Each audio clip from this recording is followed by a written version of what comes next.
每个人在童年时期都或多或少经历过一些无法解释的事情，那些事情往往发生在你最意想不到的时刻，发生在你最熟悉的地方。最可怕的是，当你长大后回想起来，发现那一切根本没有任何合理解释。这件事埋在心底整整26年，除了自己，没有任何人知道全部的真相。1999年，8岁，住在江南一个小镇的老街上，那条街叫梧桐街，街道两旁种满了高大的法国梧桐，夏天的时候树冠交织，整条街都是浓密的绿荫。街上的房子大多是民国时期留下的老宅，青砖黛瓦，木门木窗，屋檐下长着青苔。夹在梧桐街的最深处，一栋3进的老宅子，据说以前是一个乡绅的宅邸，后来土改时分给了爷爷奶奶。宅子很大，但真正住人的只有前院，中院和后院基本荒废了，堆满了杂物和落灰的老家具。中院里有一棵老槐树，树冠遮天蔽日，白天看着倒还好，一到傍晚就阴森森的。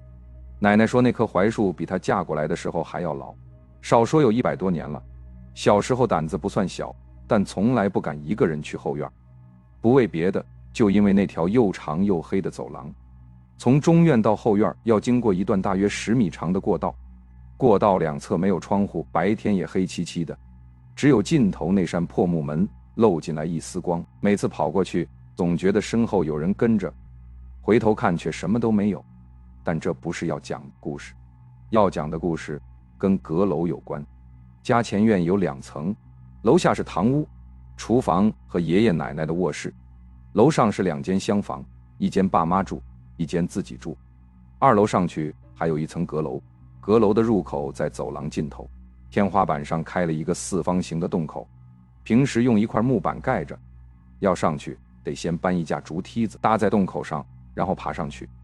阁楼的屋顶是斜的，最高的地方也就1.8米左右，矮的地方只能蹲着，里面堆满了各种破烂，发黄的旧书，缺了腿的桌椅，生了锈的煤油灯，落满灰的樟木箱子，还有几口大缸。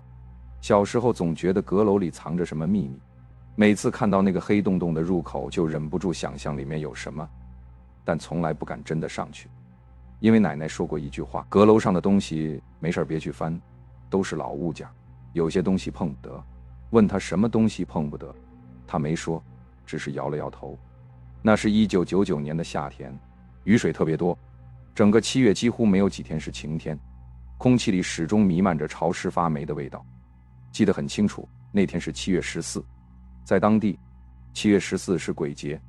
那天傍晚天色暗得很早，乌云压得很低，像一层厚厚的棉被盖在天上，风很大，吹得院子里的老槐树哗哗作响，枝叶疯狂地摇晃，像无数只手在挥舞。奶奶早早地关了院门，在堂屋里点了一炷香，嘴里念念有词，坐在堂屋的门槛上看雨。雨点很大，砸在青石板地面上溅起一朵朵水花，院子里已经积了浅浅的一层水，雨水顺着屋檐流下来，形成一道水帘。空气中有一股浓烈的土腥味儿。向北，别走门口，凉气重。奶奶在身后叫我，应了一声，但没有动。不知道为什么，那天心里有一种很奇怪的感觉，不是害怕，而是一种说不清道不明的躁动，总觉得好像要发生什么事。那天晚上雨越下越大，9点多的时候，忽然一个炸雷，轰的一声，整栋房子都跟着震了一下。紧接着灯灭了，停电了。爷爷摸黑找到了蜡烛点上，堂屋里昏黄的烛光晃来晃去，墙上的影子跟着跳动，像活了一样。奶奶叹了口气，说这雨要下到什么时候。妈妈抱着妹妹哄她睡觉，爸爸点了一根烟，皱着眉头看着窗外的雨，缩在竹椅上盯着那根蜡烛发呆。行了，早点睡吧。爷爷把烟头掐灭，拿起蜡烛往卧室走，躺在床上听着外面的雨声和雷声，怎么也睡不着。不是因为害怕，是因为热。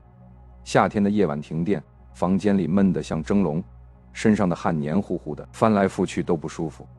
不知道过了多久，迷迷糊糊快要睡着的时候，忽然听到一个声音，咚，很轻的一声，像是有什么东西掉在了地上。一下子清醒了，竖起耳朵仔细听，雨声很大，但那个声音还在继续，咚咚咚，很有节奏。声音是从头顶传来的，来自阁楼。房间在2楼，房间的天花板上就是阁楼的底部。那个声音从上面传下来，很沉闷，像是有什么重物在地板上拖动。又过了几秒，变成了脚步声，咚咚咚，没错，是脚步声。有人在阁楼上走路，当时整个人都僵住了，后背瞬间渗出了一层冷汗，心跳猛地加速，太阳穴突突地跳，瞪大了眼睛盯着天花板。虽然黑暗中什么都看不见，但那个声音无比清晰。阁楼上不可能有人，爷爷的腿不好，根本爬不了梯子。爸爸从来不上阁楼，奶奶更是不可能，他最忌讳那个地方。那会是谁？脚步声还在继续，一步一步从阁楼的东头走到西头，又走回来，速度不快也不慢，就像一个正常人在散步。更恐怖的是，注意到那个脚步声有一个细节，他走几步就会停一下，好像停下来在翻找什么东西，然后又继续走。牙齿开始打颤，想喊爸爸，但发现嗓子像被什么东西堵住了，发不出声音。想跑，但浑身软绵绵的，动弹不。就在这时，脚步声忽然停了，整个世界只剩下哗啦啦的雨声，安静的可怕，安静的让人更加恐惧，心脏狂跳，几乎要从嗓子眼蹦出来。然后听到了一个声音，嘎，是阁楼入口那块木板被掀开的声音。声音不大，但在寂静的雨夜里格外清晰。紧接着是竹梯子被拖动的声音，梯子本来靠在走廊的墙上，有人把它搬到了阁楼洞口下面。嘎吱嘎吱嘎吱，竹梯子承重的声响一格一格地往下，有什么东西从阁楼上下来了。那一刻大脑一片空白，拼命告诉自己是爷爷，一定是爷爷上去的，或者是爸爸。可是心里清楚，爷爷住在楼下，妈妈带着妹妹也睡在楼下，爸爸和妈妈一个房间，就在隔壁，没有听到任何隔壁开门或者说话的声音。而且那个脚步声的声音不对劲，后来怎么想都觉得奇怪，那脚步声太轻了，一个成年人踩在竹梯子上，梯子会发出很大的嘎吱声，但那个声音很轻，轻得不正常，就像踩在上面的人几乎没有重量。嘎吱嘎吱嘎吱，声音越来越近，他已经从阁楼上下来了，到了2楼的走廊里，然后走廊里响起了脚步声。脚步声很轻，但在雨声中依然可以分辨。他一步一步地走过走廊，在房门口停了下来，死死地盯着门的方向。门是关着，但门缝下面透进来一丝微弱的亮光，那是堂屋蜡烛的光从楼下透过来的。就在这时，看到了一幕这辈子都忘不掉的画面，门缝下面的那道光被挡住了，门口站着什么东西，他就在门外，和自己只有一门之隔。可以感觉到他在看着自己，他不是用眼睛看，而是用某种无法描述的方式在感知门里的自己。那种感觉强烈到让人窒息，就像被一条冰冷的蛇从头到尾打量了一遍，不敢呼吸，不敢动弹，甚至连眼皮都不敢眨一下。不知道过了多久，可能只有几秒钟，也可能过了好几分钟，门口的那个阴影动了，他没有开门，而是继续向前走。脚步声沿着走廊走向了楼梯口，嘎吱，然后是下楼的脚步声，噔噔噔，一步一步缓慢而平稳地走下楼梯，然后声音消失了。等了很久很久，确认再也没有任何声音之后，才终于敢大口喘气。衣服全湿透了，整个人像从水里捞出来的一样，蜷缩在被子里，浑身发抖，一直到天亮都没有再合眼。天蒙蒙亮的时候，雨终于停了，听到楼下奶奶起床做饭的声音，听到妈妈哄妹妹起床的声音，听到爷爷熟悉的咳嗽声，一切正常，仿佛昨晚什么都没有发生过。冲下楼，看到爷爷坐在堂屋里抽烟，奶奶在厨房里忙活，爸爸正在院子里看积水，一切如常。犹豫了很久，最后还是鼓起勇气问奶奶：“奶奶，昨天晚上你有没有听到什么声音？”奶奶头也没抬，继续切菜。雨那么大，能有什么声音？阁楼上好像有人在走路。奶奶的手停住了，她转过头看着自己，脸上的表情很复杂。过了一会儿，她压低声音说：向北，你昨天晚上是不是没关房门？心猛地一沉。我忘了，小声说道。奶奶没有说话，只是深深地看了自己一眼，那一眼里带着说不清的情绪，有恐惧，有担忧，还有责备。以后睡觉记得关门。奶奶说完这句话，就再也没有提过这件事儿。如果事情到这儿就结束了，或许只会把它当成一个噩梦，想想就算了。但这件事并没有结束之后的几天，一切都很平静。那天晚上的事情，除了自己和奶奶，没有第三个人知道。也试图告诉自己，或许是太害怕做了噩梦，或许是把雨声听错了，但心里清楚不是。那天晚上的每一个细节都清晰得像刻在脑子里一样。大约过了1周，天气终于放晴了。爸妈带着妹妹去镇上赶集，家里只剩下自己、爷爷和奶奶。中午吃完饭，爷爷在竹椅上打盹儿，奶奶突然说：向北，今天天气好，我把阁楼上的被褥拿出来晒晒，你帮我搭把手。一听到要上阁楼，浑身的汗毛都竖起来了，但奶奶的语气不容拒绝，只能硬着头皮点了点头。奶奶搬来竹梯子搭在洞口上，她先爬上去掀开木板，然后回头让自己也上去帮忙递东西，深吸一口气，鼓起勇气爬上了梯子。这是长这么大第一次上阁楼。阁楼比想象中还要老旧，屋顶是灰瓦铺的，有几处的瓦片已经破损了，阳光从缝隙中漏下来，像几条细细的金线。空气中弥漫着浓重的霉味儿和灰尘味儿，到处都落满了灰，角落里还挂着蜘蛛网。几口大缸并排放在墙边，上面盖着厚厚的灰尘，还有几个樟木箱子堆在角落。奶奶让自己帮忙把一只大箱子拖到亮处，箱子里装的都是些旧的冬衣和棉被，和奶奶一床一床的往外拿，搬到院子里去晒。就在搬第3床被子的时候，忽然注意到了一样东西，在墙角的樟木箱子边上有一个小小的脚印，那是施尼的脚印。愣了一下，脚印不大，比自己的脚稍微小一点，像是小孩的脚。可是阁楼上哪来的小孩？心跳又开始加速，蹲下身子假装系鞋带，仔细看了看那个脚印，脚印只有一只是赤脚的，5个脚趾头清清楚楚。最诡异的是，那个脚印是朝着阁楼入口的方向的，也就是说，有一个人或者是什么东西光着脚站在过这个角落里，而且他最后是朝着入口的方向走去的。他是走了下去，向北。发什么呆呢？奶奶的声音从身后传来，猛地站起来，装作什么都没看到。那天下午一直心神不宁，那个脚印的画面在脑子里盘旋不去。阁楼的灰尘那么厚，如果那个脚印是旧的，早就应该被灰盖住了，但它很清晰，分明是新踩出来的。而那天晚上下着大雨，外面全是湿的，那个脚印是在大雨的那天晚上踩上去的。当天晚上，一个人在房间里写暑假作业，爷爷和奶奶已经睡了，楼下很安静，电早就来了，但房间里也只开了一盏小台灯，窗外没有月光，黑得很彻底。正写着一道算术题，忽然听到一个声音，吱，很短促的一声，像是什么木头被压到了，声音来自头顶的阁楼。整个人瞬间绷紧了，抬起头看着天花板，一动不动地听了很久，但再也没有任何声音。难道是听错了？深吸一口气，正准备继续写作业，忽然吱吱吱，缓慢而有节奏，就像有人蹲在阁楼上慢慢地挪动脚步。再也坐不住了，站起来，轻手轻脚地走到房门口，拉开门，探头往走廊里看了一眼。走廊里空空的，只有尽头的窗户透进来一点微弱的夜光，竹梯子还靠在墙上，没有被挪动。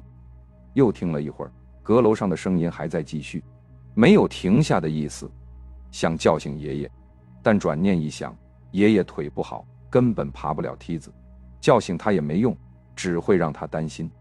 可是一个人待着，又实在难以忍受人在极度恐惧的时候会做出一些连自己都无法理解的事情。那天晚上做了一件到现在都无法解释的事。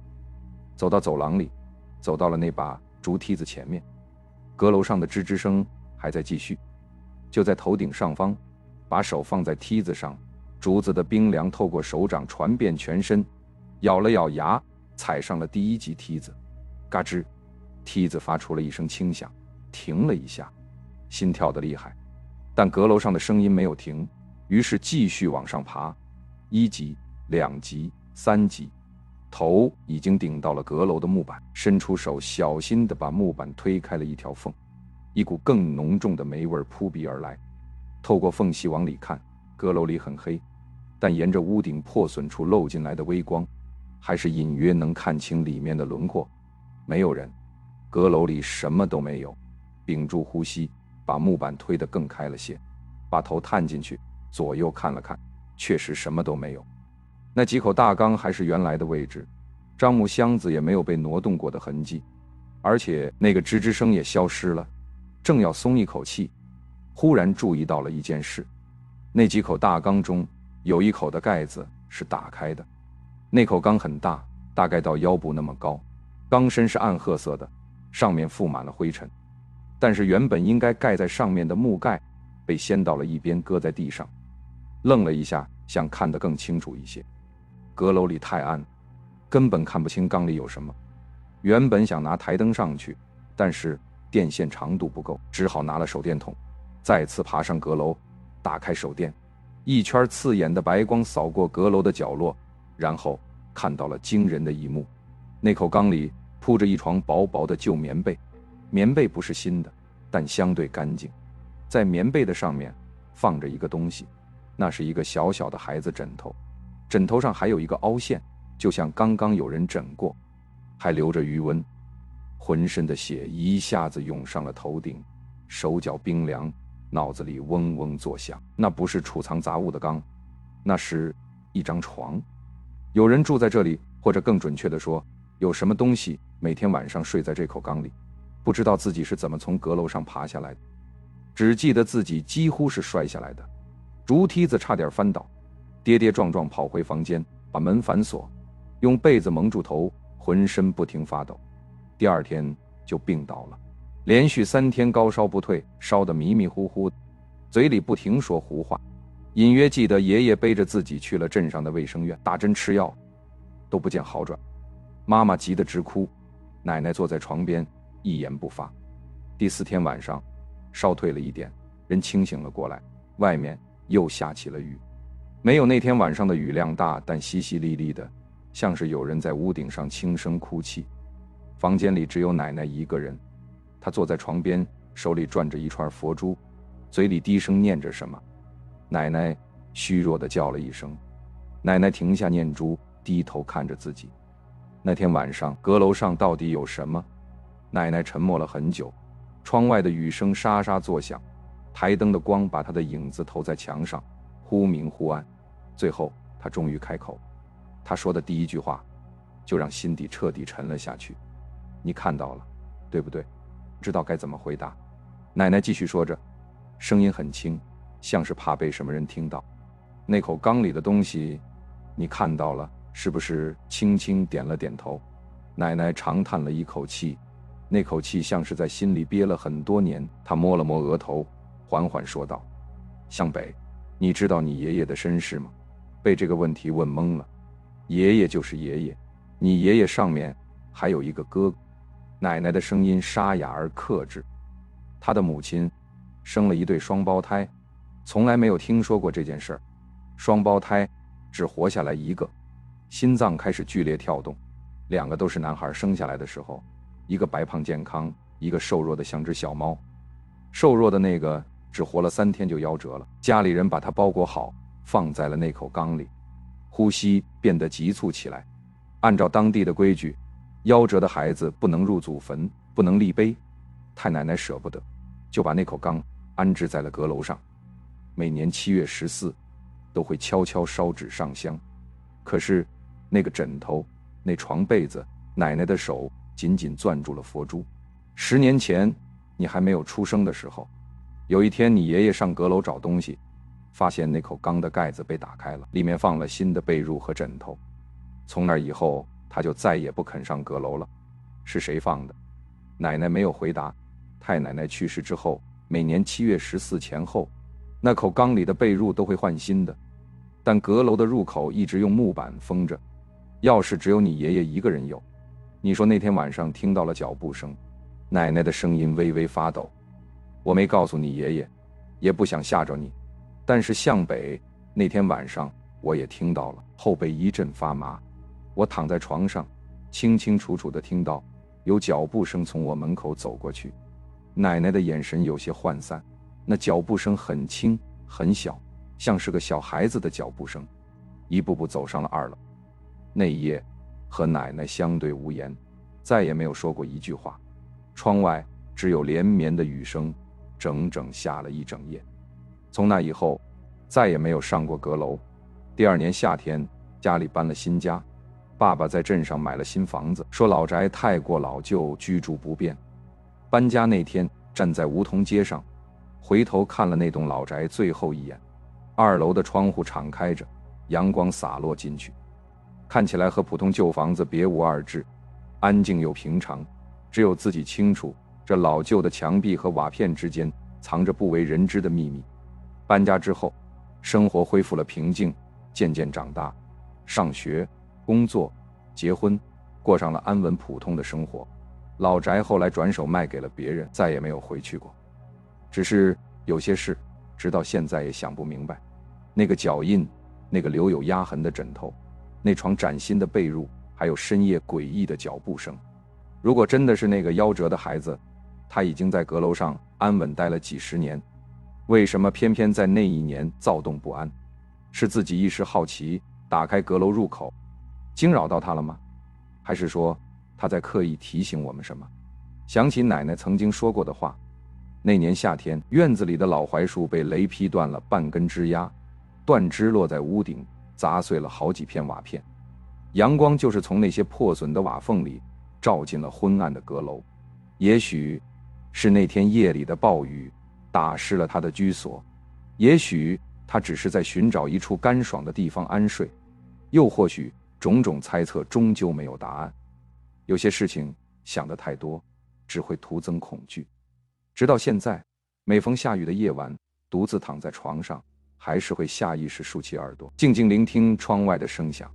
好在这么多年过去，再也没有听过那段诡异的脚步声。只是有一件隐秘的事，从来没有告诉过任何人。搬到新家的第1年，也就是2000年的夏天，在书桌抽屉的最深处翻出了一枚小小的黑色纽扣，它被一块旧布仔细包裹着，压在一叠作业本下方。拿着纽扣询问爸妈和奶奶，所有人都表示不知情。而那块包裹纽扣的旧布颜色和材质，自己一眼就能认出，正是当年阁楼那口缸里旧棉被的布料。